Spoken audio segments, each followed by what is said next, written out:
bonjour à tous, bienvenue dans notre deuxième vidéo. On a eu la chance de partir avec tout notre club de vélo au château de Rambouillet. C'était un moment assez intense, assez incroyable parce qu'il y avait tout le monde. On a formé un long convoi pendant tout le début du voyage, enfin à peu près les 25 premiers kilomètres. Et on était vraiment très contents. Bon, la suite s'est un peu moins bien passée parce que malheureusement on a eu beaucoup de pluie, une météo très très capricieuse. Déjà le premier jour il pleuviotait un petit peu et ensuite sur la suite de la journée il s'est mis à pleuvoir encore plus fort. C'était un peu dur comme départ mais ouais, ça s'est bien passé quand même. Ça nous a mis tout de suite en condition, on sait qu'on aura d'autres types de météo encore plus problématiques. Donc là c'était assez dur le début, on est bien protégé, on s'est bien préparé, bien équipé, mais c'était un petit peu compliqué dès le départ. Le premier jour, on s'est arrêté un petit peu avant Nemours. Mais on vient d'arriver sur l'Eurovélo 3. Le petit Brian là-bas. On a suivi jusqu'à Briare. On a vu le magnifique pont canal. Oui. Et puis justement ce jour-là, je crois que c'était Noël, le deuxième jour, on s'est arrêté à Montargis. Bon, il fait vraiment pas très beau. On a trouvé sur Warm Shower un monsieur qui a accepté de nous héberger. Donc il est maraîcher. Donc là, on est dans une de ses serres pour dormir. Il y a le petit campement là-bas, il y a Brian qui est en train de faire un petit peu de montage. Donc c'est chouette. Il va pas trop faire chaud cette nuit. Et surtout qu'on s'est mis à l'abri pour qu'on n'ait pas trop d'eau. Parce que là, il prévoit pas mal de pluie cet après-midi et cette nuit, il prévoit pas mal de pluie. Donc on va voir ce que ça donne. Et après, demain matin, on va se réveiller vers 6h, je pense. Peut-être 5h30 pour pouvoir partir. Parce qu'il prévoit de la pluie vers 11h30. Midi vers Briare. Donc comme ça on aura passé Briare. On va peut-être faire pause manger à Briare et ensuite on pourra continuer pour essayer d'aller un peu plus loin. On a dormi à l'abri de la pluie, donc c'était un côté positif. Ouais, c'était un des premiers lieux insolites dans lequel on a dormi avant d'autres lieux dont on va vous parler juste après. On est en train de traverser le pont canal de Briare. C'est plutôt joli, mais puisqu'il pleut, on ne peut pas trop vous montrer. Sur la suite du voyage, on est arrivé à Caunecourt-sur-Loire, donc en suivant l'Eurovélo 6. On a eu un peu de pluie aujourd'hui, mais là, ils nous ont invités, donc des gens nous ont invités dans une sorte de paroisse à dormir. On va prendre une douche chaude, on va pouvoir laver nos vêtements, bien manger. Et puis demain, on part normalement pour Nevers, s'il pleut pas trop. On est allé voir un presbytère et le diacre et sa femme nous ont accueillis pour la soirée, pour le premier soir dans leur église. Et le lendemain, nous ont accueillis directement chez eux pour nous abriter de l'ouragan qui se rapprochait. Bon, après, ça s'est quand même arrangé puisqu'on est parti de Caunecourt-sur-Loire. Bon, voilà, on est arrivé à la Charité-sur-Loire. Un joli petit village.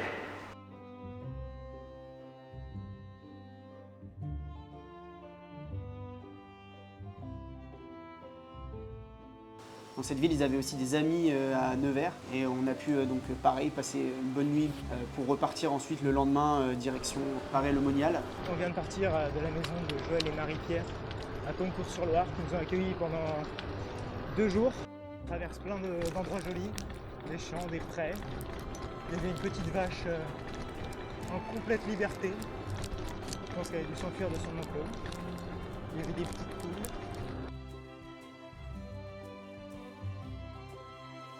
À la Paray-le-Monial, on s'est arrêté à Bourbon-Lancy. Donc on a dormi dans un camping et on a rencontré un monsieur.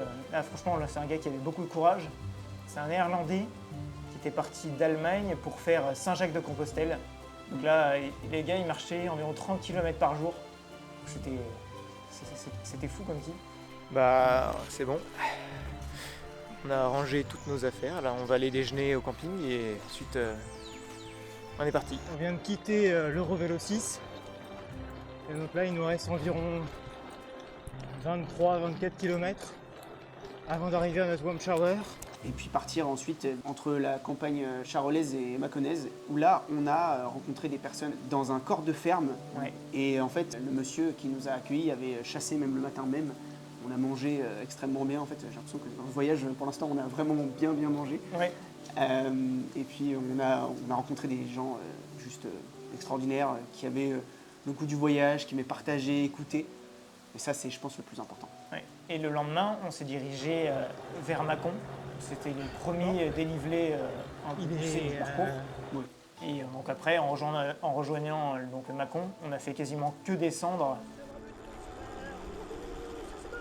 direction Avignon. Ça traverse une zone dangereuse. On va mouiller les pieds, ça. Là, clairement, la Saône a complètement débordé. Oui. On a dormi chez les amis de ma famille à Villefranche-sur-Saône. Ouais, et on a continué à Valence où pareil, là encore une fois, on a rencontré quelqu'un grâce à Warm Shower, qui avait une maison qui datait du XVIIIe siècle. En fait, lui, il vivait dans une sorte de colocation. Et vraiment, il y avait une ambiance familiale. C'était encore une fois assez incroyable de pouvoir discuter avec des gens qui ont cette passion de voyager. Pour avoir traversé Mâcon, on a commencé enfin à avoir une bonne météo. Donc il commençait à faire plutôt beau. On avait quand même vu les séquelles de la tempête. Donc à un moment, on a dû traverser un arbre en travers de la route. Chose facile à faire quand on est à VTT.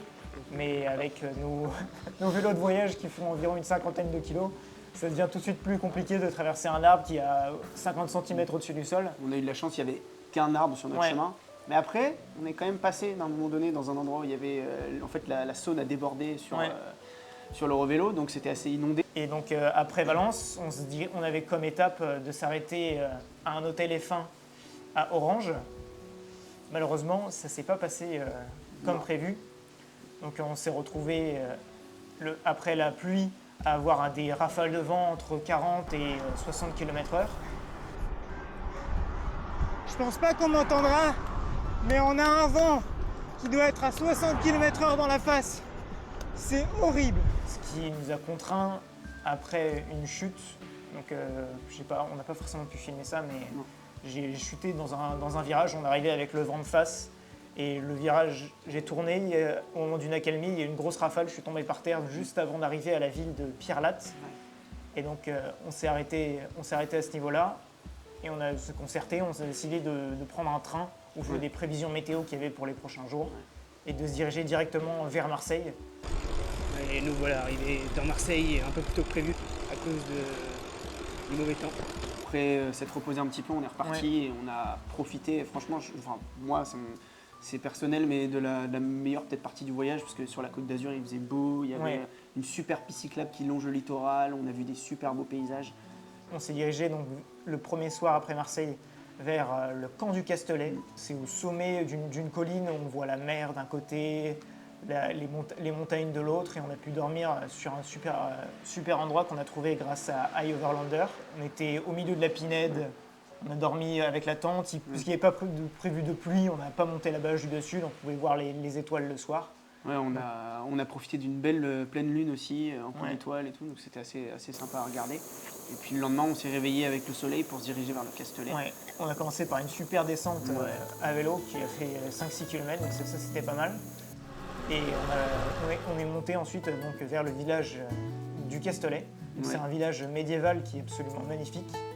Oui, il date du Xe siècle. Enfin, la première construction, c'est un château du Xe siècle. Et ensuite, on est redescendu donc, vers Toulon. Toulon qu'on a rapidement traversé. Donc, on a pu voir un petit peu des bateaux, mais on a traversé au milieu des immeubles, donc on ne voyait pas très bien la base navale. Donc, on s'est arrêté le soir même à Hyères. On a encore bien mangé. Ouais. À chaque fois, dès qu'on est hébergé, on mange bien. Donc, là, sur tout le voyage, pour l'instant, on a fait que 4 bivouacs sur 17 jours de vélo. Ensuite, après Hyères, on s'est dirigé vers le massif de l'Estérel. Donc, c'est un massif qui se situe entre Fréjus et la ville de Cannes. Donc, c'était magnifique. Là, on a fait une bonne montée qui était assez raide. Mais pour la première fois, j'étais content d'avoir un petit vent de face, parce que c'était un vent de face frais et assez agréable. Et on a profité, quand on est arrivé, on a roulé après sur un petit chemin qui nous a amené jusqu'à une petite maison forestière où on a campé pas très loin, très charmante. Il y avait une vue pareille sur un cap au bord de la mer, enfin, c'était assez incroyable.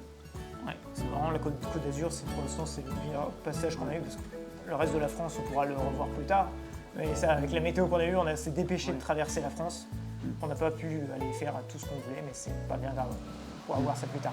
Donc on s'est arrêté donc, le soir à l'Estérel, on a bien dormi. Bon, on vient de s'installer sur le spot du soir. On a fait 86 km aujourd'hui. Ça montait pas mal, Ouais. mais franchement ça va. C'est très beau en plus. Ouais, et là on a une vue fantastique autour.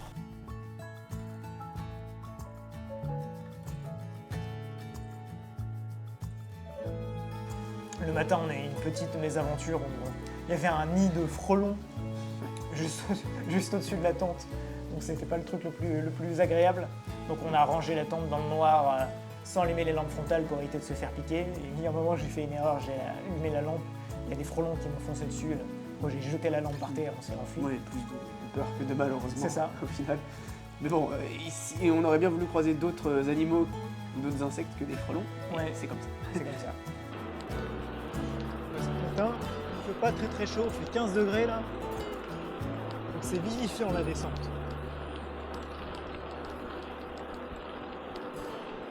On arrive bientôt à Cannes et en se descendant, on pédale un peu pour se chauffer. Donc c'est bien. Ce jour-là, on s'est dirigé ensuite vers Cannes, Antibes, Cannes-sur-Mer, Nice. Et le soir, donc on s'est arrêté à l'endroit où on est actuellement, Oui. donc dans l'arrière-pays niçois, donc pour une petite semaine de repos.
Pour pouvoir refaire le point sur tout notre trajet, juste avant de se lancer dans la traversée de l'Italie, soit jusqu'à Bari ou jusqu'à Brindisi. Ce qu'on aime bien avec le voyage à vélo, c'est qu'on découvre de la culture de toutes les manières. Donc on découvre les gens, on découvre les paysages, l'histoire. Et ça, on avance assez vite donc pour traverser la France en vingtaine de jours, mais assez lentement pour avoir le temps de tout voir. On a vraiment pris le temps de pouvoir découvrir les choses. Oui. Malgré la météo un peu exécrable qu'on a eue au début du voyage. Et là, comme on peut le voir aujourd'hui, je pense que vous voyez derrière nous, il tombe des trompes d'eau. Et normalement, quand on va repartir, la météo s'annonce belle. C'est comme ça. Donc on va repartir normalement début novembre pour traverser l'Italie. Donc ça devrait nous prendre environ 3-4 semaines, un truc comme ça. Donc, on vous remercie d'avoir regardé la vidéo. J'espère que le rendu vous aura plu, qu'on aura pu vous faire voyager. Donc si vous voulez nous suivre plus en direct, vous avez donc nos stories sur Instagram et aussi notre réseau Polar Step. On publie tous les jours des petits récits de notre voyage et vous pouvez y voir directement où on est quasiment en temps réel. Merci d'avoir regardé la vidéo. N'hésitez pas éventuellement à la partager, à la liker et à la commenter pour nous donner des idées ou des conseils pour la suite du voyage. À bientôt. À bientôt.